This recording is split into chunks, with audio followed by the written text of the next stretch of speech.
Hi, it's time for our story. Remember yesterday we read a story about what? What did the kids want to become? They wanted to become president. Our story today is about someone becoming president, but it's not a kid. It's a duck. Duck for president is the title of our story. Would you vote for a duck? I don't think I would. So our story is written by Doreen Cronin and it's illustrated by Betsy Lewin. And again, the title is Duck for President. Let's see. I wonder why he would want to become president.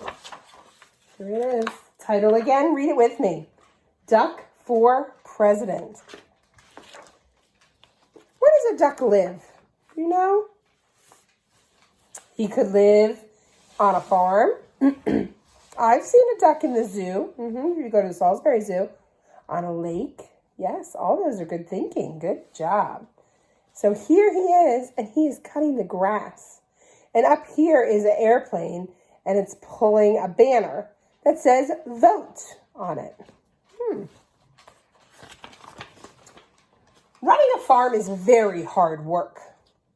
At the end of each day, Farmer Brown is covered from head to toe in hay, horsehair, seeds, sprouts, feathers, filth, muck, mud, and coffee stains. He doesn't smell very good either. Even look at the pigs. They even think, ooh, poor Farmer Brown. He's working very hard. The animals have chores to do too. So it says, pigs, clean under the beds. Cows, weed the garden. Sheep, sweep the barn. Duck, take out the trash, mow the lawn, grind coffee beans. Duck has a lot of things to do. At the end of each day, the pigs are covered in lint bunnies. The cows are covered in weeds. The sheep are covered in dust. And Duck is covered in tiny bits of grass and espresso beans. They all look like they have been working very hard. Duck did not like to do chores. He did not like picking tiny bits of grass and espresso beans out of his feathers. Why is Farmer Brown in charge anyway, thought Duck. What we need is an election. He made a sign and hung it in the barn. Farmer Brown must go. Farm election tomorrow. All right. So let's see who is going to become in charge of the farm. Why, the next morning, Farmer Brown found a poster on his front door. Vote Duck for a kinder, gentler farm. And look at Farmer Brown's face. Can you make that face? He's surprised. Oh, I didn't even know there was going to be an election. Let's see. Farmer Brown then became furious. He ran to the barn and found the animals registering to vote. Voter registration. Voters must live on the farm. Voters must show valid ID and must be at least as tall. Well, the mice are not that tall, so they have to cross that one out. So to be able to vote, you have to live on the farm and show valid ID. On election day, each of the animals filled out a ballot and placed it in a box. The vote was counted and the results were posted on the barn wall. Farmer Brown, 6 votes. Duck, 20. Who won? Who has the most votes? Farmer Brown or Duck? Duck, he won, didn't he? Yeah. Farmer Brown demanded a recount. One sticky ballot was found stuck to the bottom of a pig. The new tally was Farmer Brown 6, Duck 21. Oh my goodness. The voters had spoken. Duck was officially in charge. So if there were 6 that voted for Farmer Brown and 21 that voted for Duck, do you know how many animals live on the farm that voted? That's a hard one. It is 27. 27 animals voted. Running a farm is very hard work. At the end of each day, Duck was covered from head to toe in hay, horsehair, seeds, sprouts, feathers, filth, mud, muck, and coffee stains. Running a farm is no fun at all, thought Duck. That night, Duck and his staff started working on Duck's campaign for governor. Vote for me. I'm a duck, not a politician. So the governor is in charge of the whole state. Our governor is Governor Carney. Duck left Farmer Brown in charge and hit the campaign trail. He visited small town diners. He marched in parades, and it says, "Vote for me, a duck, not a politician. Vote duck." He went to the town meetings. He gave speeches that only other ducks could understand. Quack, quack, quack, quack, quack, quack, quack, quack, quack, quack. Quack! Wonder if he's going to win. Let's see. On election day, voters filled out their ballots in the booths, and all over the state, the vote was counted, and the results were posted in the local paper. Duck wins by a nose. Miss Governor, 299,999. Duck, 300,000. He won by one vote. The governor demanded a recount. 2 sticky ballots were found stuck to the bottom of a plate of pancakes. Here they are. 1, 2. The new tally was Miss Governor, 299,999. Duck, 300,002. He got those other votes that were found.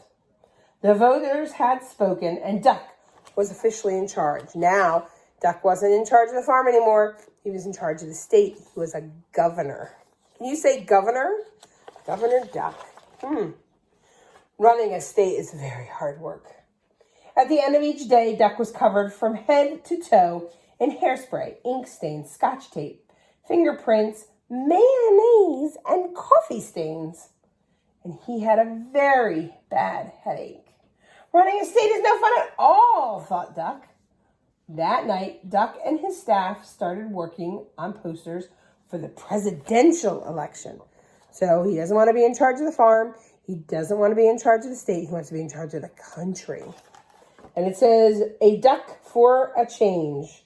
I like Duck. Duck makes us proud again." I wonder if he's going to win. Duck left his staff in charge and hit the campaign trail. He kissed babies in local diners. He rode in parades. He gave speeches that only other ducks could understand. Quack, quack, quack, quack, quack, quack, quack, quack. He even played his saxophone on late night television. And a president actually did that. President Clinton actually played his saxophone on TV. On election day, the voters filled out their ballots in booths all over the country. The vote was counted and the results were announced on CNN, which is a news program. Decision America, Mr. President, 50,546,165. Duck, 50,546,170. Who won? Duck won. The president demanded a recount. 10 sticky ballots were found stuck to the bottom of the vice president. Now the new tally was Mr. President, 50,546,165. Duck, 50,546,180. Duck got all those extra votes. The voters had spoken, and Duck was officially in charge. Now Duck was what? He was the president. I can't imagine having a duck as a president. I wonder how that would be. But running a country is very hard work. At the end of each day, Duck was covered from head to toe in face powder, paper cuts, staples, security badges, Secret Service agents, and coffee stains. And he had a very, very bad headache. Running a country is no fun at all, thought Duck. Poor Duck. Then he checked the help wanted ads. And look, it says duck needed. No experience necessary. Must be able to mow the lawn and grind coffee beans. What does that sound familiar? Why does that sound familiar? I know. That's where he was in the beginning of our story. Duck left the vice president in charge and headed back to the farm. At the end of each day, Farmer Brown is now covered from head to toe in hay, horsehair, seeds, sprouts, feathers, filth, mud, muck, and coffee stains. And Duck, let's see, is working on his autobiography. He's writing a book about himself. And he started off 7 years ago. No, and he crossed it off. I know. The only thing we have to fear is no, and he crossed that off. Ask not what your country, no, he crossed that off. Running a farm is very hard work. That's a silly duck. I hope you liked our story, Duck for President. Tomorrow, we're not going to have a story. We're going to do a felt board. Excuse me, it's not quite a story. It's talking about all the different community helpers we have around us. And I hope you join me for that felt board story. Bye, friends. See you tomorrow.